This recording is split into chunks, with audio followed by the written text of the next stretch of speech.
د ننګرهار ولایت والي شاه محمود میاخیل یوازینی والي ده په افغانستان کې چې حساب پرې کیږي.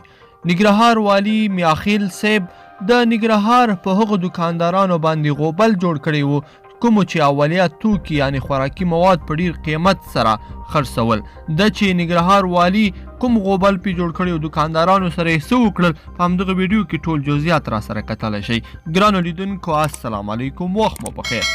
په هیواد کې په وروستیو څو ورځو کې د خوراکي او سون توکو په بیو کې په بېساري ډول زیاتوالی راغلی دی چې ولس یې اندېښمن کړی او له سوداګرو او پلورونکو نه یې شکایتونه اپیل کړي دي. په همدې حال کې د ننګرهار ولایت والي شاه محمود میاخیل د دې ولایتي امنیتي ادارو ولسوالیو ښارونو کې مسؤلینو ته سپارښتنه کړې ده چې په ښار او ولسوالیو کې د توکو بیې کنټرول کړي او سوداګرو او پلورونکو لخوا د توکو د احتکار او د لوړو بیو مخنیوی دې وکړي.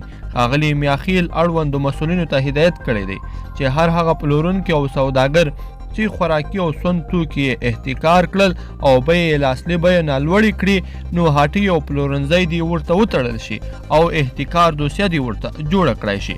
دغه راز میاخیل ویلي دي چې که چیرته په بازارونو کې توکي کم شي او بیې لوړې شي نو د سرغړونکو سوداګرو او پلورونکو په ګودامونو کې ایښي خوراکي او سون توکي به د یو باصلاحیته دولتي پلاوي لخوا لیلام ته وړاندې کیږي.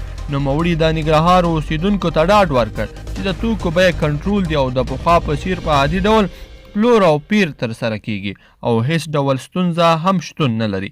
هغه د ننګرهار په سوداګرو او هټیوالو غږ کړی دی چې توکي د ښاروالۍ ریاست د نرخنامې له مخې وپلوري او د سرغړونې پر مهال به دا قانوني له چلن سره مخ شي او د احتکار دوسیه به پرې جوړه کړی شي. ګرانو لیدونکو په دې هیله چې دغه ویډیو به مو راسره تر پایه پورې لیدلی وي. که مو ویډیو خوښه شوې ویډیو د سره لایک کړئ او زموږ چینل هم سبسکرایب کړئ. د نور ویډیوګانو لپاره له موږ سره واوسئ.